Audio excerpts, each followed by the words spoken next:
Padmavati uric acid care घेऊन किती दिवस? 20-25 दिवस झाले सर. 25 दिवस का? तर बदल काय काय झाला शरीरामध्ये ते सांगा. नाही, बदल तर चांगलाच प्रकारे झाला सर. म्हणजे पहिले कसं आम्हाला उठल्याबरोबर माझे हात पाय दुखायचे, एकदम तणकायचे, ते बंद झालं सगळं. बंद झालं ना कम्प्लीट? किती टक्के फरक वाटतोय तुम्हाला?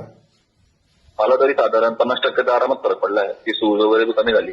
पहिलाच कोर्स ना आपला हा? हो, पहिलाच. ओके. तर पोट वगैरे साफ होतं का तुमचं? हो, होतं. हं? हो. हम्म. हा. तर- आणि पहिले काय होतं, मला त्या गोळ्या चालू होत्या ना पहिले डॉक्टरांच्या, हम्म. तर त्याच्याने माझा म्हणजे मुळासारखा त्रास व्हायला लागला होता. हम्म.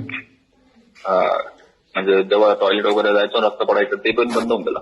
वा गुड. चांगला बदल झालाय पहिल्याच कोर्स. म्हणजे त्या गोळ्याच गरम पडत होत्या, मला तरी असं वाटतंय बरं का सर. हा, ती गोळ्यामुळे काय होतंय, ही उष्ण गोळ्या असतात, अलोपॅथिकच्या उष्ण गोळ्या असतात, त्यामुळे त्रास होतो. आपली कसं आहे, पद्मावतीची पूर्ण नॅचरल औषध आहे, नॅचरल मध्ये मोडलं जातं आणि अर्क आहे तो, त्यामुळे तिची उष्णता तर शरीरात वाढतच नसते.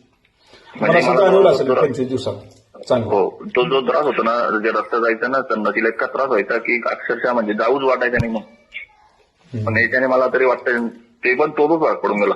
हा, फक्त आता 3-4 महिने माझ्या संपर्कात राहा. चालेल सर. आणि ती बीपीची गोळी चालू आहे सर. मी तर त्या युरिक ऍसिडच्या गोळ्या तर बंद करून दिल्या आता. नाही, ते आता गरजच पडत नाही, अलोपॅथीच्या गोळ्यांची गरज पडत नाही आता. त्यांनी बघा, त्यांनी तुम्हाला गोळी चालू आहे. बीपीची चालू आहे का?